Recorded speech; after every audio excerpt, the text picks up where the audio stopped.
Mask mandates are dropping like flies. The former pope is accused of enabling abusive priests, and the Archdiocese of Chicago is experiencing shrinkage.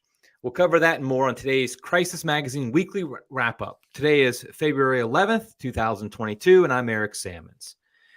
So, fortunately for many, mask mandates are starting to be lifted in many states, many different places around the country. In, I believe, New York, New Jersey, Nevada, some other places.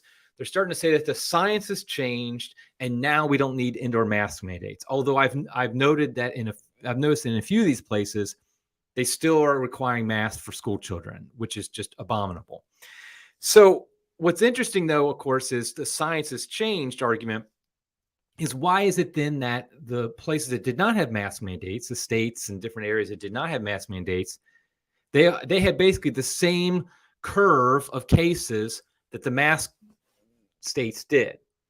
So it just kind of shows that the mask had nothing to do with it. In fact, now the evidence is becoming overwhelming that forcing people to wear masks does nothing. It does not stop the spread of COVID. It does not help in any way, shape, or form, particularly these cloth masks, particularly kids. I mean, come on. Are you really going to think a 5-year-old is going to wear his mask religiously and properly all day long? I mean, if you force them to, that's child abuse. But the fact is that they're not really going to work. So we should rejoice. We should celebrate that these mask mandates are being lifted. Absolutely, we should celebrate that and thank the people who live in those areas should be thankful. I've been fortunate that I live where we just haven't been wearing masks for long. I haven't worn them since the beginning, but most people around here have been wearing them for a while. We haven't had a mask mandate in quite some time here in Ohio. But I do think we have to remember, we can't let them get away with this idea that we were right before and we're right now. I.e., we were right when we said everybody should wear masks, there should be lockdowns. And now we're right again when we say none of those things matter anymore. The science hasn't changed. It hasn't changed one iota. And so all these people who have implemented this, they need to be forced out of office. They need to be, hopefully, they're up for election pretty soon. Do not vote for anybody who supported these things and implemented lockdowns and forced masks on children. We should never, ever vote for them. In fact, I think that the high priest, Anthony Fauci, and some of the others up top, they should have to endure Nuremberg-style trials, frankly, for what they've done. It's horrific if you really think about what they've done. But thankfully, some places are now starting to drop the mask mandate, so that's great. In other news, the GoFundMe canceled the donations given to the Canadian freedom truckers. They had raised about 10 or 12 million Canadian dollars, which I think, what's that, like $1.50 or something? Just kidding, my Canadian friends. I think it was about $7 or $8 million that they had raised, and GoFundMe just said, whoops, we're not going to give that to you. In fact, at first they said, we're going to redistribute it to somebody else that we think is more worthy. But eventually there's such an outcry of that they decided, no, okay, we're just going to give it back to everybody. So then they set up a donation on Give, Send, Go, which was supportive of them. And I said at the time when that happened, I said, this could be problematic because not because Give, Send, Go is bad, but because you're still working through the banking system.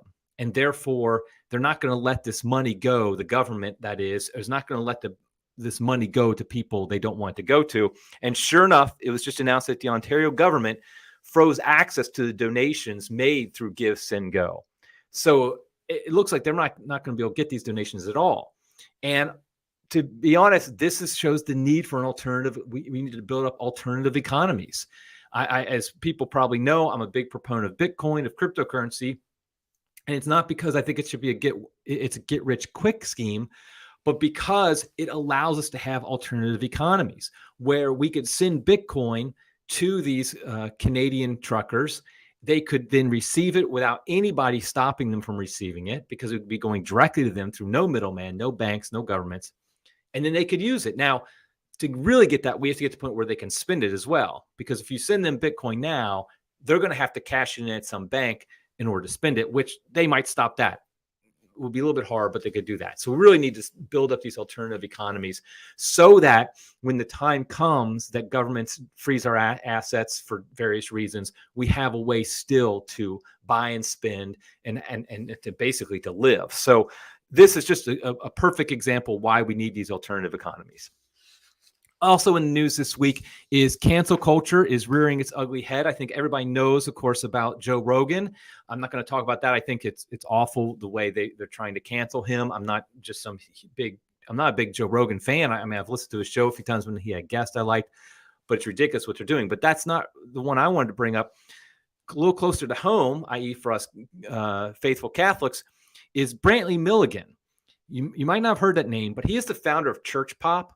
He also, I think, was an editor at Alatea at one point. He's a friend of mine, great Catholic, and he was working. He's been working on a cryptocurrency-based project for a number of years. Just devoted a ton of time to it. Has done a lot to make it really successful. It's called Ethereum Name Service. It basically allows you to have domain names without using the centralized systems we use now. That doesn't really matter. What matters, though, is that he's a faithful Catholic and he has expressed his Catholicism in the past. And so recently, a tweet of his from 2016, I'll pull it up here on the screen, came out. This is from 2016. He said, homosexual acts are evil. Transgenderism doesn't exist. Abortion is murder. Contraception is a perversion. So is masturbation and porn. All these things listed here are things that the Catholic Church teaches officially. Note, for example, he's careful what he says. He doesn't say homosexuality is evil. He says homosexual acts are evil. Acting out on it, acting on desire is evil. Transgenderism is not a thing. Men are men, women are women. Abortion obviously is murder. Contraception is a perversion. Masturbation, porn as well. These are Catholic teachings that Catholics are supposed to believe. And if you're a faithful Catholic, you do believe them. He tweeted 2016. Well, it came out that he tweeted this. And the woke mob came out and just completely went to cancel him. And sure enough, he was let go from his position. It's a little bit confusing how this works because it's not actually a corporation. But the point is he was let go from his position. Now, this is a man who had dedicated years to this project and had done more than anybody to promote it. In fact, when a vote was made of you could give your votes to, you could decide, people, owners of internet, these Ethernet domains, they could give their votes to somebody to vote for them for how the project would go forward. By far, he had the most votes of anybody. I mean, it wasn't even close who was number two. I mean, this is a man who was respected and was loved by the community for all he did for it. But the second they find out that he's a faithful Catholic and actually believes in Catholicism, he's canceled. So say a prayer for Brantley. It's unfortunate for all those who are canceled. I just have such an allergic reaction to cancel culture. I just don't get that, how you could say, okay, this guy's done all this great work. We've loved you. But now we discovered that you actually believe something that we don't believe in. And now we want nothing to do with you. It's tragic. Also in the news is accusations against Joseph Ratzinger, the former Pope Benedict XVI. It's come out that there's a big study done of the Archdiocese of Munich, where he was the archbishop from, I think it was 1979 to 1982, that there have been a number of cases of abusive priests who have been allowed to continue in the priesthood. It's been covered up. They've not done anything about it like they should have. And it spanned for, I think, like 50 or 60 years. And it did find there was a couple of cases when Ratzinger was the archbishop of Munich that he allowed this to happen. And part of the controversy is that he initially said he was not at a meeting that he actually was at. And he eventually did admit that he was at it. Now, I know a lot of people are very defensive, very protective of Pope Benedict. I've always been a big fan of Joseph Ratzinger. I remember when I first converted, I went off to school at Franciscan University of Steubenville in the master's program, and I remember devouring Ratzinger's books and just loving them. He was my favorite author of all. I just loved them so much. I still appreciate them in a lot of ways. But the fact is, we have to be honest here, and we have to say that it does look like when he was bishop there in Munich in the early 80s, that he didn't handle this the way he should have. Now, I do think there's something to be said for the fact that I think a lot of people back then had bad information about the psychology behind it, that you could redeem an abuser. He could maybe go to therapy for a little bit and he would be fine. We know that's not true now. But the fact is that it's not good. It's not good. I don't think we should act like it is. Now, like I said, enemies of the church will use this. And we've already seen it. We see it in Germany. That's what they're doing. The liberal faction there is using this to try to discredit all of conservative Catholicism. But that doesn't necessarily mean that Ratzinger didn't do anything wrong. It just means that when somebody conservative does something wrong, it's going to be exploited. Now, I would recommend the best article I found was at LifeSite News. When was it? From February the 8th. And I linked to it in the show notes for this. And I would just recommend reading that. It's Anger in Germany as New Report Accuses Benedict XVI of Mishandling Sexual Abuse Crisis. So I just recommend reading that. And I think we just need to be clear as Catholics that we have to acknowledge when even those we admire do something wrong. It doesn't mean we do a witch hunt. We don't burn them at the stake necessarily. We understand the context, all these things, but we can't act like if because he did it, it's not as bad. If this had been, let's say, a Cardinal McCarrick, a Cardinal Wuerl who'd done these exact same things, we would be very upset. And so we should do it. Now, I don't think it's as bad as some have made out to be, but I do think he's acted in some ways that we should not support. And we should be clear about that. Also in the church, it was announced that the Archdiocese of Chicago is doing an overhaul in which they're going to go from 344 parishes. So 4 years ago, they had 344 parishes in the Archdiocese of Chicago. By July of this year, there will be 221. That's a shrinkage of 35% of parishes. Now, living in the Archdiocese of Cincinnati, we just had this a similar announcement recently where they're going to be closing up to 70% of the parishes over time. And so we see that Chicago is doing this. Now, what is particularly egregious about this is that the Archdiocese of Chicago is, of course, led by Cardinal Cupich. And Cardinal Cupich has made it clear that the real problem in the church today is traditional Latin Mass, that's what we need to really focus on, and we need to eliminate as much as possible. He's already tried to eliminate it on the first Sundays and at Easter and Christmas, things like that. And it's clear his desire is to eliminate it completely. Now, I guarantee you, I don't even have to look this up, but I guarantee you that some of the most growing parishes in the Archdiocese of Chicago are the traditional Latin Mass ones. Why do I say I guarantee that? Because we did a study at Crisis last year that showed they're all growing. And so clearly the ones in Chicago, I'm sure, are growing as well. So what do you do as the head of this organization when people are leaving, people don't want anything to do with you? Oh, sure. What you do is you attack the few people who are left that do want to stay. That's what seems to be Cardinal Cupich's idea, which shows it's just an ideological decision. It also shows that they just don't get it. They have no idea what it is that attracts people to the faith. They have zero idea what it is that attracts people to faith. I mean, Cupich, I think, is just evil. And so he's doing this purposely to destroy the church. But I think a lot of the different people who are in high-ranking places in the church, they just really don't get it. They don't understand what would attract people. So they see all these people leaving. And there's this quote here from the spokesman of the Renew My Church initiative. These names, Renew My Church. Here, it's Beacons of Light. These names they give for shutting down the parishes is just amazing. Orwellian. It says, our culture has shifted so radically, and we are no longer the church of the 1970s and 1960s, which I think is ironic he picked those 2 decades, because that's exactly when the destruction started, was the 1960s, 1970s, is when these things started happening.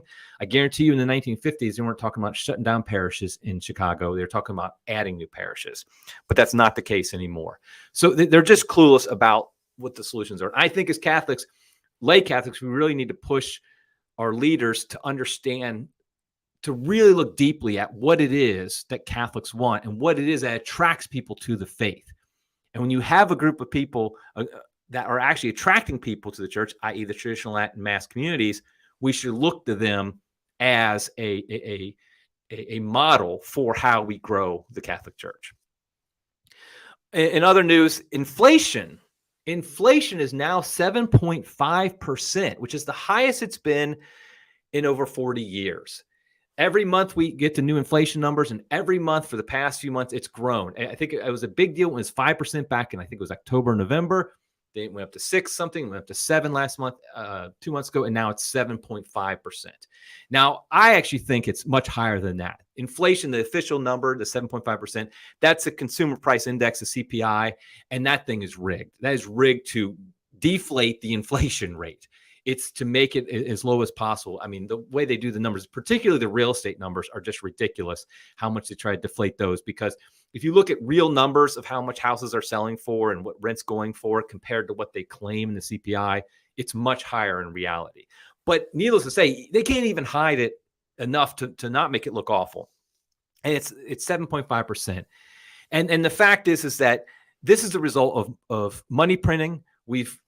Particularly starting in 2008, we just started printing dollars like no tomorrow. And then with COVID, it just went crazy. We've printed, I can't remember the number right now, but it's like 70 or 80% of all dollars ever created have been created in the last 2 years or something like that.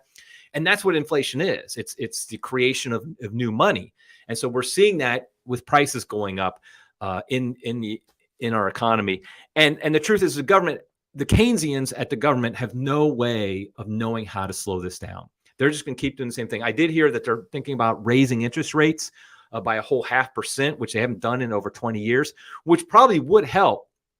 But it's just a Band-Aid, because the fact is they shouldn't be setting the interest rate anyway. They should let the market decide what the interest rate is. If they let the market actually decide the interest rate right now, it would probably skyrocket to 20% just in order to correct for all that's been going on over the past forever.